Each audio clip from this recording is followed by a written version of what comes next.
morning, everyone. That was the shofar, as many of you know, and we're actually in the Hebrew month of Elul, which is the month before Rosh Hashanah, where there's a whole month preparation before the Jewish New Year, and we do what's called a cheshbon nefesh, an intaking of or an accounting of the soul. And in a sense, this conference is really an accounting of our collective souls, so that we can do the correctiveness that we need to do to help with Mother Earth. So before this session, there's never enough blessings one can say. I'll do it in Hebrew and I'll translate. You can respond in that famous Hebrew word, Amen. Baruch atah Adonai Eloheinu melech haolam shehechiyanu v'kimanu v'higiyanu lazman hazeh. Blessed are you, source of life, who has given us life, who has sustained us to this moment, and has brought us to this time. Amen. So welcome to this first of our group sessions entitled Foundation Stories, Ongoing Personal Journeys Between the Inner Life and the Outward Concern. The format will be, I'll give 1-minute introductions for our illustrious panel here. They will then have 15 minutes each for a presentation, followed by 5 minutes of the music they've chosen, and then we'll have about 40 minutes afterwards for a discussion amongst all of us about what we've heard here. So without further ado, and my apologies to the speakers, these are truncated introductions. You can again find much longer ones on the webpage.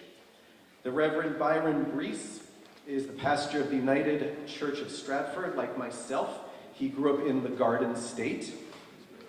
Yeah. He is an artist who participated as the U.S. representative to an international artist camp in Sri Lanka in the year 2000. He is a lifelong committed religious pluralist, a Baptopalian in the Judeo-Christian tradition, and is the co-founder of the Monmouth Center for World Religions and Ethical Thought. He is an ordained Baptist minister.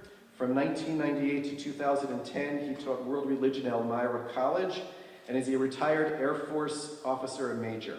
He began serving in the United Church of Strafford during Advent 2010, and moved into the parsonage in South Stratford in May of 2012. Dr. Cynthia Caron is the Assistant Professor of International Development and Social Change at Clark University. Dr. Caron has held several professional posts in development program in India, Bhutan, and Sri Lanka. In addition to consulting the World Wildlife Federation Fund, the United Nations and CARE International, she has written successful project proposals to USAID and the European Union. Her latest award supports the strengthening of the local Rwandan legal institutions for land-related conflict resolution. She has written on various forestry and environmental issues. She has been awarded research grants from the Institute for Current World Affairs, the Tropical Research Institute, Fulbright Hayes, and the John D. and Catherine T. MacArthur Foundation. Will Allen, who is, we're all getting our names, is a self-identified food freak, aren't we all? Author and longtime farmer.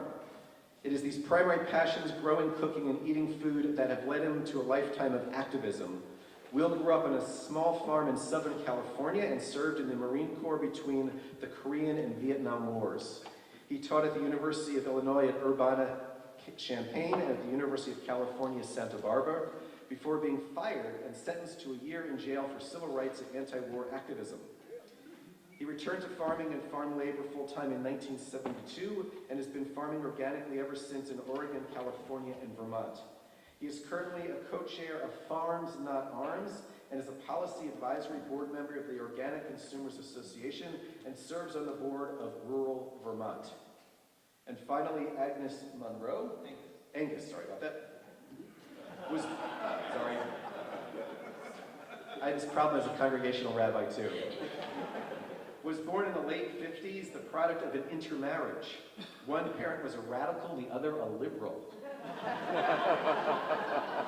Which is why he says, "From this I started viewing the world from a dichotomous point of view, which opened up to me the otherness aspects of living in the modern world while perceiving the veils of illusion."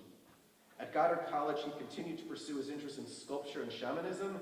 In his energy work, he applies the experiencing of witnessing duality, observing active dichotomies and personality conflicts to the overall goals of the group, to develop of a site or to the health of all, he calls this work inherent energetics. So welcome to our panel, and welcome to all of us here. So we'll each have 15 minutes talk. We have a timekeeper here with even a hook, I've been told. I hope we don't get there. So, Byron knows.